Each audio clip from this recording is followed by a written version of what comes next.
नमस्कार दोस्तों, आप सभी का हमारे YouTube चैनल पर स्वागत है। दोस्तों, अगर वीडियो पसंद आए तो लाइक सब्सक्राइब अवश्य करें। वीडियो को पूरा सुनना, सब्सक्राइब अवश्य करें। श्री गीता उपनिषदों का सार है। महाभारत युद्ध के समय रणभूमि में भगवान श्री कृष्ण ने अर्जुन को जो ज्ञान दिया था वह गीता में बताया गया है। गीता में ऐसी बहुत सी बातें हैं जो मनुष्य को जीवन की कई कठिनाइयों को आसान बनाती है। इतना ही नहीं, गीता पढ़ने पर मनुष्य को बहुत सी नई जानकारियां भी मिलती है। साथ ही हर अध्याय के नियमित पाठ का अपना लाभ और महत्व है। भगवान शिव ने देवी पार्वती को गीता के पहले अध्याय के पाठ का महत्व जो बताया है वही यहाँ आपके लिए प्रस्तुत है। लेकिन गीता के पहले अध्याय के महत्व को जानने से पहले जान लीजिए श्रीमद्भगवद गीता के प्रथम अध्याय की खास बातें। गीता के पहले अध्याय का नाम अर्जुन विषाद योग है।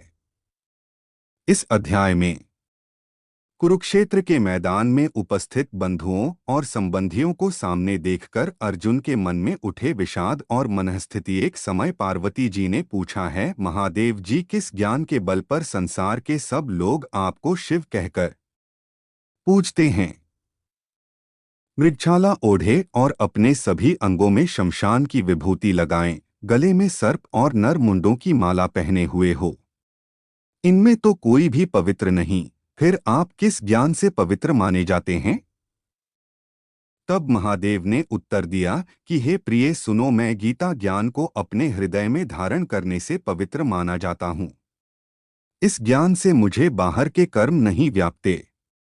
तब पार्वती जी ने कहा कि हे भगवान, जिस गीता ज्ञान की आप ऐसी स्तुति करते हैं, उसके श्रवण करने से कोई कृतार्थ भी हुआ है? महादेव ने उत्तर देते हुए कहा कि इस ज्ञान को सुनकर बहुत से जीव कृतार्थ हुए हैं और आगे भी होंगे। मैं तुम्हें एक पुरातन कथा कहता हूँ, तुम सुनो। का वर्णन किया गया है, जिसे संजय धृतराष्ट्र को बताते हैं। एक समय पाताल लोक में शेषनाग की शैया पर श्री नारायण जी नैन मूंदकर आनंद में मग्न थे। उस वक्त भगवान के चरण दबाते हुए लक्ष्मी जी ने पूछा, हे प्रभु, निद्रा और आलस्य तो उन पुरुषों को व्यापता है जो जीव तामसी होते हैं, फिर आप तो तीनों गुणों से अतीत हो। आप तो वासुदेव हो, आप जो नेत्र मूंद रहे हो, इससे मुझके बड़ा आश्चर्य है। नारायण जी ने उत्तर देते हुए कहा, हे लक्ष्मी, मुझको निद्रा आलस्य नहीं व्यापता। एक शब्द रूप जो भगवद गीता है, उसमें जो ज्ञान है उसके आकार रूप है। यह गीता शब्द रूप अवतार है। इस गीता में यह अंग है। 5 अध्याय मेरे मुख है, 10 अध्याय मेरी भुजा हैं, 16वां अध्याय मेरा हृदय और मन और मेरा उदर है, 17वां अध्याय मेरी जंघा है, 18वां अध्याय मेरे चरण हैं। गीता श्लोक ही मेरी नाड़ियां हैं और जो गीता के अक्षर है वो मेरा रोम है। ऐसा मेरा शब्द रूपी जो गीता ज्ञान है, उसी के अर्थ मैं हृदय में विचार करता हूँ और बहुत आनंद प्राप्त होते हूँ। लक्ष्मी जी बोली, हे श्री नारायण जी, जब श्री गीता जी का इतना ज्ञान है तो उसको सुनकर कोई जीव कृतार्थ भी हुआ है, सो मुझसे कहो। तब श्री नारायण ने कहा, हे लक्ष्मी, गीता ज्ञान को सुनकर बहुत से जीव कृतार्थ हुए हैं, सो तुम श्रवण करो।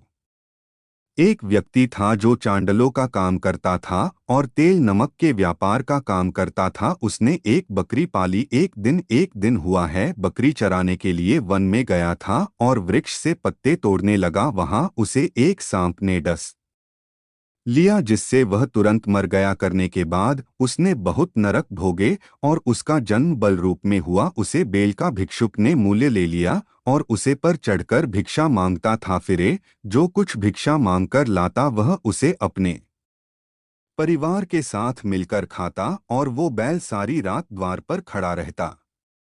उसके खाने पीने का भी कोई ख्याल नहीं करता था और सुबह होते ही बैल पर चढ़कर फिर मांगने निकल जाता। जब बहुत दिन हो गए तो वह बैल भूख से गिर गया लेकिन उसके प्राण नहीं निकले। नगर के लोगों ने देखा और उस बैल को कोई तीर्थ का फल दे तो कोई व्रत का फल दे, तब भी उस बैल के प्राण नहीं छूटे। एक दिन गणिका आई, उसने लोगों से पूछा यह कैसी भीड़ है। तो उन्होंने कहा कि इसके प्राण नहीं निकलते, अनेक पुण्यों का फल दे रहे हैं तो भी इसकी मुक्ति नहीं होती।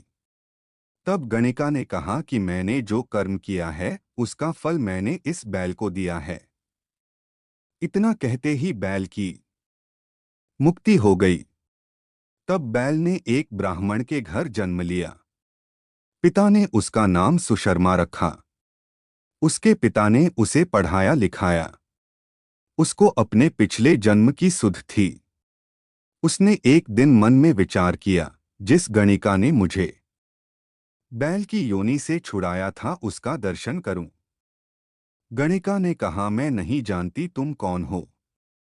तब उसने कहा कि मैं वही बैल हूं जिसको आपने अपने पुण्य दिए थे। तब मैं बैल की योनि से छूटा था। अब मैं विप्र के घर जन्म हूं। आप अपना पुण्य बताएं। गणिका ने कहा कि मैंने अपने जाने पुण्य नहीं किया, परंतु मेरे घर एक तोता है। वह रोज सवेरे कुछ पढ़ता है। मैं उसका वाक्य सुनती हूँ, उस पुण्य का फल मैंने तुम्हें दे दिया। तब विप्र ने तोते से पूछा कि तू सवेरे क्या पढ़ता है। तोते ने कहा मैं पिछले जन्म में विप्र का पुत्र था।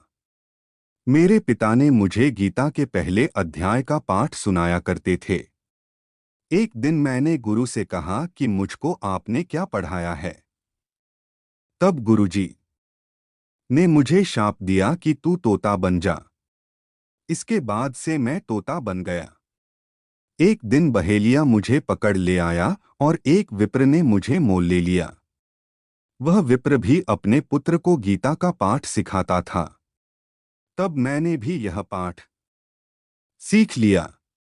उसी दिन विप्र के घर में चोर घुस गए। उन्हें धन तो प्राप्त नहीं हुआ लेकिन वह मेरा पिंजरा उठा ले आए। उनकी यह गणिका मित्र थी। वह मुझे उसके पास ले आए। सो मैं नित्य प्रात गीताजी के पहले अध्याय का पाठ करत हूँ, जिसे यह गणिका सुनती है।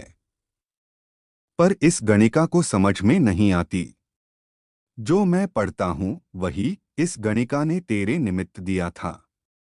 वह श्री गीताजी के पहले अध्याय का फल था।